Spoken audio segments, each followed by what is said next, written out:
Hey, good morning, everybody. There's been electric car chaos on the roads of Britain and around the world over Christmas. In the UK, of course, like most other countries, more people are driving long distances at Christmas, and there just aren't enough electric charging points around the country to cater for all the electric cars now on the road, even though there's not actually that many of them compared to the total number of vehicles on the road. So the newspapers, mainstream media even, are reporting chaos at charging stations with 3-hour queues to charge your electric vehicle if you've got one as normal, sometimes some cases even more. So unlike if you have a petrol or a diesel car, you can normally find a filling station, a petrol station, normally very, very easily, and you don't have to wait too long to fill up your car. You can do it in 2 or 3 minutes and then drive away, which is great. And that's what you want to be able to do if you're on a long journey. Now, you see, the problem with electric vehicles is that they don't have a very long range. Okay, they're fine if you just want to drive 5 or 10 miles around, as long as you don't mind, where the cobalt and lithium for your electric battery has come from, and you don't mind the child slave labour that's gone into your electric battery. If you can not worry about that, then okay, you can have an electric car and drive around your town or your city quite easily. So it's no problem. But if you want to go more than a couple of 100 miles, so you have to charge it overnight, and then you go so far, and then your charge runs down, and you have to charge it mid-journey somewhere on a motorway, perhaps. Of course, the problem is when there's a lot of vehicles, the queues for these charging stations get longer and longer as the demand for charging your the demand for access to the charges, the public charges, gets higher during these times. Now, the thing is, in the UK, the government has deemed or made an edict of some kind, if you like, that from 2030 there will be no new sales or no sales of new petrol and diesel vehicles. So they actually want to completely run down the manufacture of new petrol and diesel cars. So there won't be any new ones made or sold after 2030. People can still buy and sell the used petrol and diesel vehicles, but the government that we have at the moment has said that they want to stop new petrol and diesel cars from being sold. They all new cars from 2030 will have to be fully electric. Now, at the moment in the UK, there are 39 million vehicles registered. Okay, so that's about just under just over one for every 2 people. There's just something like 75 million people living in the UK, that's the real number, not the fake number you're told from the government. They say it's 68 million. It's probably 75 million people like that in the UK. Well, that's a whole other video we can do about that. But so 39 million vehicles. How many of them are electric vehicles and need electric charging? 420,000. So less than 500,000. Just over 1% of vehicles, total vehicles in the UK, are electric. So 99% of vehicles don't need an electric charging point. They can just run off petrol or diesel. They're fully petrol, fully diesel, or hybrid. So they don't need to worry about stopping to charge at a charging point halfway through a journey if they're doing a journey of over 200 or 250 miles. That's only 1% of the cars need that, and there's already chaos on the roads because there are not enough charging points. Now, apparently, there are 30,000 charging points, public charging points, approximately in the UK, which is 1 for every 13 electric vehicles, of which 10,000 are in London, Greater London.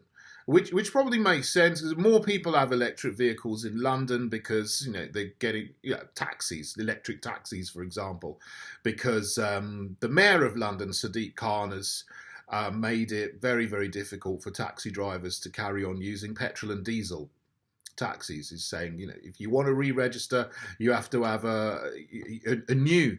You want a new registration, you have to have an electric taxi. So London has got more electric charging points for the electric taxis, electric vehicles in London. People obviously drive shorter distances around London. They're not driving hundreds of miles a day. So people can normally charge their vehicles overnight on slow charging points. So that means there's only 20,000 charging points in the UK outside London, which is where you need them for longer journeys if you're going a further distance. And that's only with 1% of vehicles. Well, the government wants 100% of vehicles to be electric by not 2030, but the big change they want to bring in is then where they say, they envisage that all new vehicles will be electric. So probably by something like 2050, they are thinking that almost all vehicles will be electric. And their idea is that petrol and diesel stations will then close because they will become economically unviable, which will then force the remaining people to go towards electric vehicles. Now, with only 1% of vehicles being electric, there's already chaos on the roads when there are, or at times where there are higher traffic volumes and densities. So imagine what it would be like if you have all the vehicles in the UK being electric. You wouldn't have 3-hour queues, you'd have 300-hour queues. Okay, they might put a few more electric charging points in, but you still effectively might have, 100-hour queues, the rate that they're going. Because actually, companies, private sector companies, don't really want to put in electric charging points because they don't make money on them. It costs about £20,000 to install one. You've got to maintain it. You've got to get the permission of the local council to do it. There's obviously risks of vandalism and so on in some areas, central London and so on, where there's a lot of crime these days. And it causes road blockages because you need to put the parking spaces in there next to these things. It blocks up the pavements and so on. And they can only make money from charging you for electricity, which they either charge you the market rate or they charge you way above the market rate, in which case people don't go to your charger, they'll go to another charger where it may be cheaper. So companies are losing lots of money if they pay for it themselves, and the way around that is that the government gives companies that do this a subsidy, which I don't agree with. If people are going to do business, they shouldn't get government subsidies. They should be, they should operate on the free market. They should sell their product at the market rate. In this case, it's just electricity. They have the installation cost, and then they should be able to make that back over a few months from selling their product and then go into profit. That's how a business should operate. But these things, they need permanent government subsidies to operate. So a lot of local councils don't want to put their money in to subsidising electric charging points because they've got all kinds of other things that they need to pay for. And actually, I think that's very wise if councils are not doing that, because, it's not the job of local councils to subsidise electric charging points for companies that are then going to make a profit out of them. They should be spending their money that they have on parks and libraries and roads and lighting and schools and other things that they're supposed to be providing for local communities, not electric charging points for people who've got very, very expensive electric vehicles. So there's this chaos that has been reported. Also, across the Atlantic in the USA, there's a huge cold spell, a very big cold storm. And what people are finding there is that their cars are just stopping working. They're just not working in the cold temperatures because the batteries are discharging with the cold weather for some reason, and some of them can't even open the car doors because they don't have, mechanical levers to open the doors. They've got an electric button. You to open your car door on some electric cars, you push a button. Well, if the electric stopped working, there's no electricity flowing, you're not going to be able to even open your door to get in your car, let alone start it. So, the whole concept of fully electric cars is just turning out to be an absolute shambles. Let's stick to petrol and diesel cars. They're easy to fill up. They're proven. The internal combustion engine is a fantastic piece of technology from the 19th century that will still works very, very well in the 21st century and will continue to work well in the 22nd, 23rd, 24th centuries if we've got the wisdom to keep using this wonderful piece of technology and not go to these nonsensical electric vehicles that need child slave labor in Congo to make the 1,000 kilo cobalt batteries that they need to use, which conk out after 5 years, and you can't charge them on a long journey.